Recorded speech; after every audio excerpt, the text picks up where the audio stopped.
Dünya adı dünya değilken çok çok çok eskiden kurak, cansız, zamansız, uzayın karanlığında takılı kalmış, daha bir ismi olmayan herhangi bir gezegendi. Bir gün güneşin iyice kızıştığı bir gün gökyüzünden iki büyük yaratık indi dünyaya. İki ejderha, hiddetli, gururlu, bilge ejderhalar. Güneşte yaşarlardı o zaman. O büyük savaşın çıktığı ve gezegenlerini ateşe verdikleri güne kadar. O gün savaştan kaçan iki ejderha, anne ve baba, doğum yapmak için gelmişlerdi dünyaya. Ve tek bir yumurta bıraktılar yeryüzüne. Yaşamın tüm bilgilerini, sırlarını içinde taşıyan, zarı büyüyle, kudretle, ateşle örülmüş bir yumurtaydı bu. Adı dünya. Ona tüm bildiklerini fısıldadılar. Doğumu, yaşamı, savaşı ve ölümü anlattılar. Yeniden güneşe, kendi ölümlerine uçarlarken dünyanın kabuğu çatladı. Yaşamın tüm bilgilerini taşıyan bir sıvıyla dünya, dünyayı doldurdu. Ve kendi en büyük sırrını hala saklıyorsun.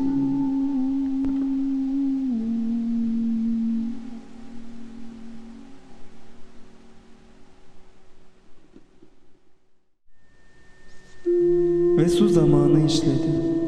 Yerinden kımıldayan dünyada ilk rüzgarlar esti. O ilk zamanda ilk canlılar ortaya çıktılar. Dinozorlar.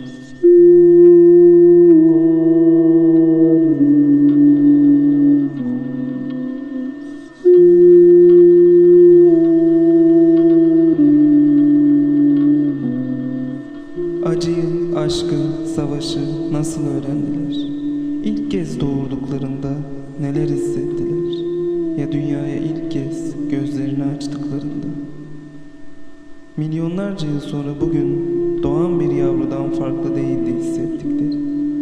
Yaşamın bilgisi yaşayan her canlının içindeydi. Ve dünya kuruldu kurulalı anne kılavuzdu, anne her şeydi.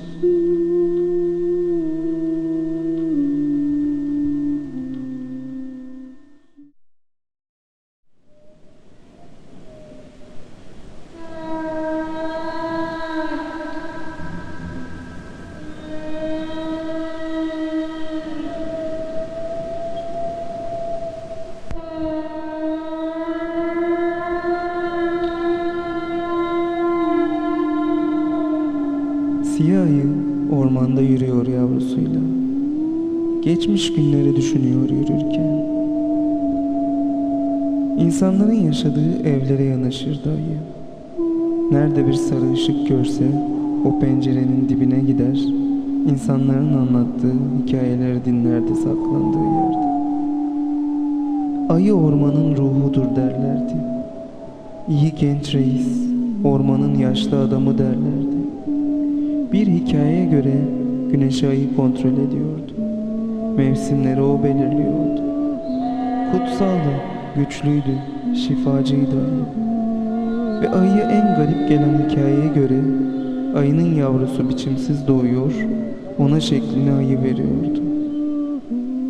O zaman pencerenin dibinde saklanan ayı doğru demişti. Bak bu gerçekten doğru. Ve o an ayının sesini duyan çocuklar çok korkmuştular. Ama zaman değişti. Kelimelerin dünyasından sayıların dünyasına geçti insanlar. Kalan hayvanları saydılar, hikayeleri unuttular. Şimdi o hikayeleri bir tek ayı biliyor ve her gece yavrusuna o hikayeleri anlatıyor. Dinledikçe kulakları dikleşiyor yavru ayının. Burnu uzuyor, gözleri açılıyor.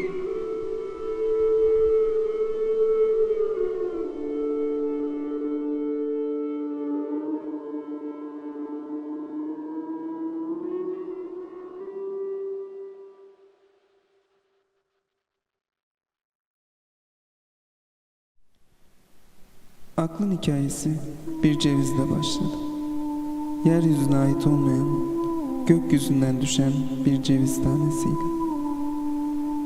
Gözlerinde yıldızların ışıklarını taşıyan sincap buldu yıldızlardan düşen cevizi. Sakladı onu ailesi için. Sadece ailesine yetecek bir gezegen bulmuş gibi.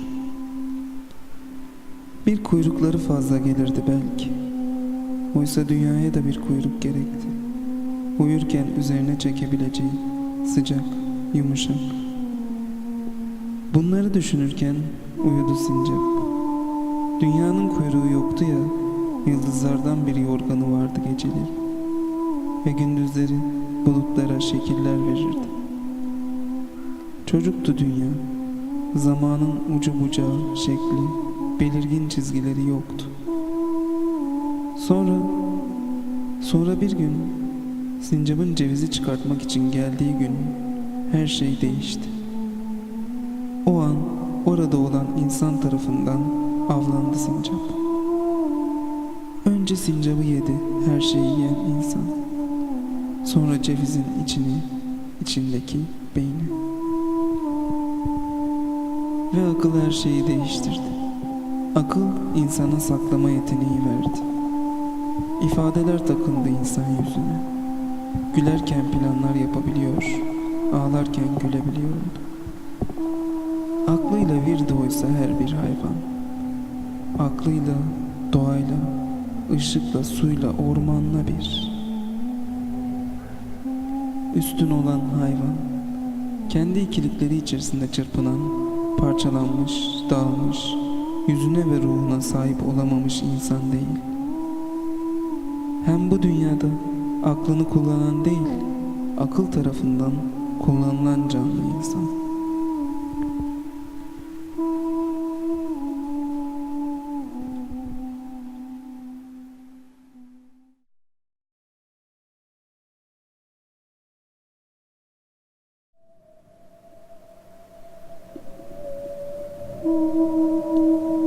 Duyduğu bir sesin, aldığı bir kokunun ardından gitmiş. Sessiz ve yavaş gitmiş. Ama yine de çok gitmiş ve uzaklaşmıştı sürüsünden kurt. Ağır ve hafif akan sular gibi gölgelerle doluyordu orman. Ve birden uzakta artık çökmekte olan akşamın yoğunlaşan karanlığında gördü avını. Bir ceylan.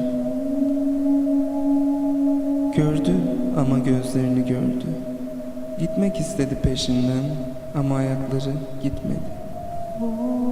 Ve ceylan bir görünüp bir kayboldu. Ne rüzgar bir şey söyledi ne de artık iyice çöken karanlık. Geceyi orada geçirdi kurt. Sustu ve dinledi. Uzun uzun gökyüzünü izledi. Gecenin bir vakti merak içindeki rakun ve tilki yanına geldiler kurdun. Ne kurnazlıklar düşündüğünü sordu tilki. Bir şey düşünmüyorum dedi kurt. Öyleyse neden uyumuyorsun dedi rakun. Kurt sustu. Cevap vermedi. Sonra yıldızlar bu gece çok güzel. Ama üstüme saplanacaklarmış gibi hissediyorum dedi. Rakun ve tilki yıldızlara baktılar. Tatlı tatlı oynaşıyordu oysa yıldızlar. Bak dedi rakun, düşmüyorlar, düşecekleri de yok, uyu artık. Ve dönüp arkalarına gittiler. Rakun ve tilki evliydiler. Tilki hanım çok kolay kandırmıştı Rakun Bey'i. Ertesi gün ceylanın izini sürdü kurt. Ormanın içinde, çevresinde, her yerde dolaştı. Ve dönüp dolaşıp bir gece önce gördüğü yerde yeniden karşılaştı ceylanla. Bu sefer beklemedi kurt. Anlık bir itkiyle fırladı avının üstüne. Ve yakaladı avını.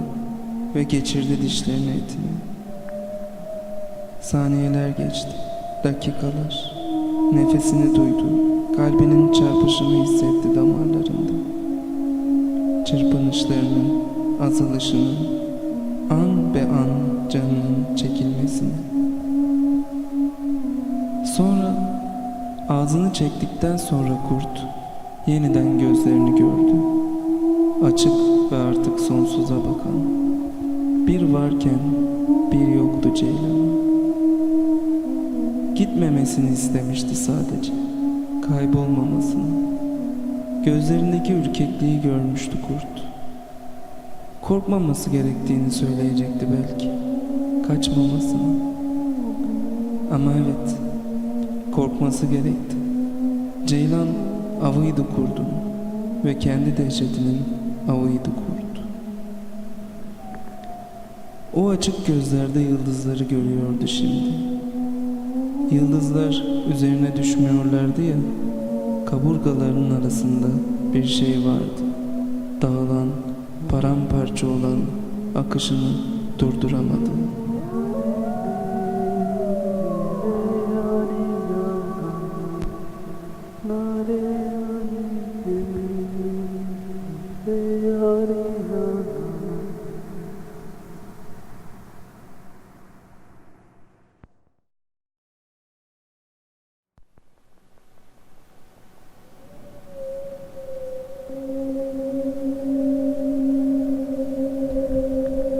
Ejderhanın dili farklıdır.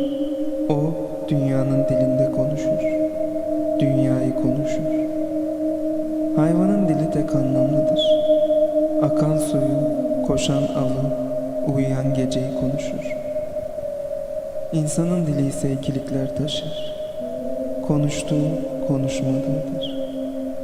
Her kelimesi bir diğeriyle yer değiştirebilir.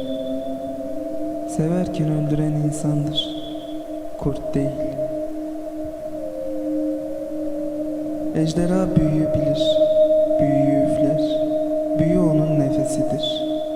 Bütün parçalarını, çizgilerini bildiği bilmecelerdir. Hayvan büyüden etkilenmez ama büyüyü taşır. Bir bilmecenin bir parçası olur. Bir büyüyü bir şarkıya dönüştürür. Geceyi yırtan bir çığlık olur. Bir büyü işler, bir büyü bozulur. İnsan ruhunun damarlarında kelimeler taşır. Anlamını bulamamış kelimeler.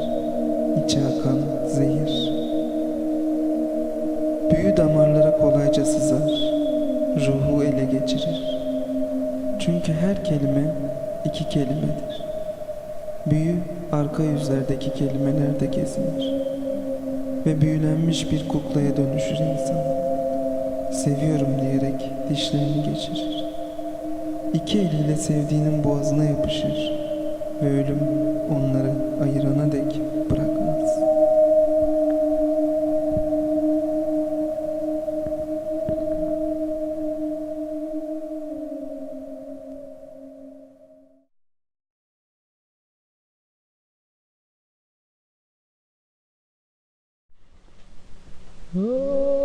Hayvanlar aleminde aslanın kral olduğu zamanlardı. Onun yelesinde yuvalanırdı rüzgar. Aslan kükrediğinde rüzgar dört bir yana taşırdı onun hükmünü. O herkesin kralıydı. Güçtü, kuvvetti, ihtişamlı. Doğanın kanunu demişti aslan. Güçlü olan güçsüz olanı yer. Evet demişti hayvanlar. Güçsüz olan yensin. Tamam, bu böyle olsun. Doğanın kanunu demişti aslan. Kim güçlüyse kral odur. Evet demişti hayvanlar. Ah sen en güçlümüzsün. Sen bizim kralımızsın. Ve düzen kurulmuştu. Günleri aylar, ayları yıllar itirazsız takip etmişti. Zaman akıp gidiyordu. Gidiyordu gitmesine ya. Bazı hayvanlar değişiyordu. İlk boynuzlu hayvanlar o zaman çıktılar. Yasayla çevrilen zihinlerin yasaya kör kalan karanlık noktalarında, dipteki ağır akıntılarda ağır ağır akan kuşkunun her yeri boşluk sanarken iradeye tosladığı anda tomurcuklanan güçlü boynuz. Bazı hayvanlarda dallanıp budaklanıp yönünü değiştirmiş, bazılarında biraz çıkıp orada kalmıştı. Ama siyah antilopta çıktığı noktadan en ucuna sapmayan en kararlı halini almıştı boynuz.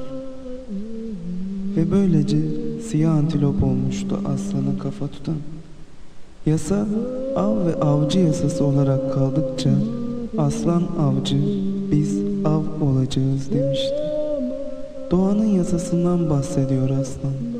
Doğanın yasasında kral yoktur demişti. Ve hayvanların çekingence yükselmeye başlayan seslerinin üzerinde aslanın tahammülsüz kükremesi yükselmişti. Ertesi günün ilk ışığında avı başlattı aslan. Gergedanın yönettiği bir ordu ve ardı sıra kalın iplerle bağlı dev kertenkeleyi salmıştı antilopun üzerine. İyi izciydi gergedan, boynuzu burnundan çıkan, kokulara kuşkulu, sıkı bir izci, güçlü bir asker. Çok sürmedi takip. Gergedan izini buldu antilopun. Adamlarını dağıtıp dev kertenkeleyi saldı üzerine. Kayaların üzerinde antiloptan da çevikti kertenkele. Ve antilopun kanı aktı. Kafası ezildi. Savaşı bitti. Ya geride kalanlar? Onlar için şiddet daha uzundu artık. Umudun üzerine ölümün gölgesi yerleşmişti. Ve damarları sonsuza kadar kanlarının içinde akan iradeyle sancıdı, sızladı. Yine de dünya boynuzsuz hayvanların olduğu o eski dünyadan daha iyi bir yerde artık. Çünkü damarlarındaki kanın içinde akan, korkuyu tırmalamamak için kendini zor tutan bir kraldı artık aslan.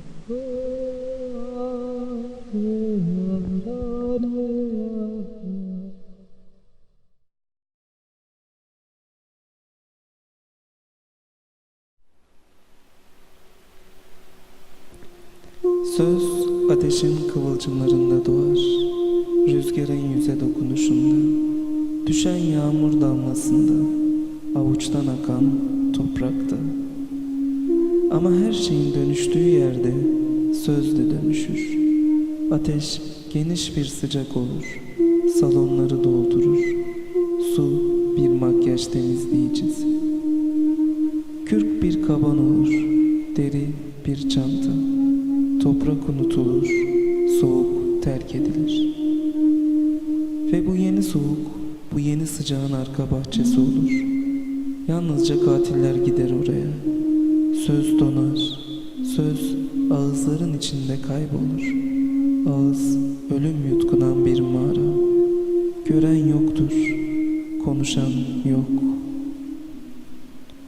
Ve bu bembeyaz, dilsiz ölüm diyarında bıçağa ve kurşuna rağmen dünya onlarındır yine de, bir tek onların. Ölüm sözün yayılabilmesine eş artık. Söz sıcakta etkisi artan, çoğalan, zehirli, dönüşen ve dönüştüren. Beyaz kurdum gözlerine, dimdik bak insan. Sen öldün. Karların altında karanlık, çürük, ölü bir toprak var. Karda yaşam, karın üstünde başka bir nefes. Sen öldün. Orada beyaz kurdun karşısında büyü çözülecek. Parçalara ayrılacak sözlerin. Ruhun bitimsiz kanayacak. Sen öldün insan, çoktan öldün. Çürük, ölü toprak, karla kaplı vicdan. Ve şimdi üstünde yeni bir yaşam. Çözülen büyü, başka bir nefes.